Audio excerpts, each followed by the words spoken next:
தேனி மாவட்டம் ஆண்டிப்பட்டியில் திமுக எம்பி தங்க தமிழ்ச்செல்வனின் பிறந்தநாளுக்காக வைக்கப்பட்டிருந்த பேனர்களை கிழித்தவர்கள் குறித்து போலீசார் விசாரணை நடத்தி வருகின்றனர். கூடுதல் விவரங்களை எமது செய்தியாளர் விக்னேஷ் வழங்க கேட்கலாம். விக்னேஷ், வணக்கம். யார் யாரெல்லாம் தற்போது விசாரணை வளையத்திற்குள் கொண்டுவரப்பட்டிருக்கிறார்கள்? முழு விவரம்.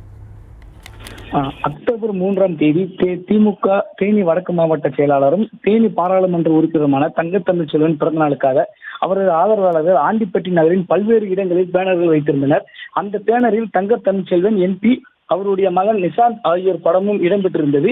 இந்த நிலையில் நேற்று இரவு தங்க தமிழ்ச்செல்வனின் பேனர்கள் அனைத்தும் மர்ம நபர்கள் கிழிக்கப்பட்டனர்.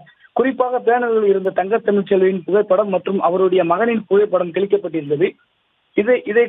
இதனை இன்று காலை கண்ட தங்க தமிழ்ச்செல்வனின் ஆதரவாளர்கள் அதிர்ச்சி அடைந்தனர். இது குறித்து தங்க தமிழ்ச்செல்வனின் ஆதரவாளர்கள் அளித்த புகாரின் அடிப்படையில் ஆண்டிப்பட்டி போலீசார் பேனர் கிழிக்கப்பட்ட சம்பவம் தொடர்பாக விசாரணை நடத்தி வருகின்றனர். ஆண்டிப்பட்டி நகரில் ஏற்கனவே திமுக 2 அணியாக செயல்பட்டு வரும் நிலையில் தேனி பாராளுமன்ற உறுப்பினர் தங்க தமிழ்ச்செல்வன், ஆண்டிப்பட்டி எம்எல்ஏ மகாராஜன் ஆகியோர் கடந்த 2 மாதங்களுக்கு முன்பே ஆண்டிப்பட்டியில் நடந்த ஒரு அரசு நிகழ்ச்சியில் மேடையிலே மோதி கொண்டது பரபரப்பை ஏற்படுத்தினர். இந்த சூழ்நிலையில் ஆண்டிப்பட்டி நகரில் தங்க தமிழ்ச்செல்வன் எம்பி பிறந்தநாள் விழாவிற்காக வைக்கப்பட்டிருந்த பேனர்கள் கிழிக்கப்பட்டது. இச்சம்பவம் மேலும் அதிர்ச்சியை ஏற்படுத்தியுள்ளது.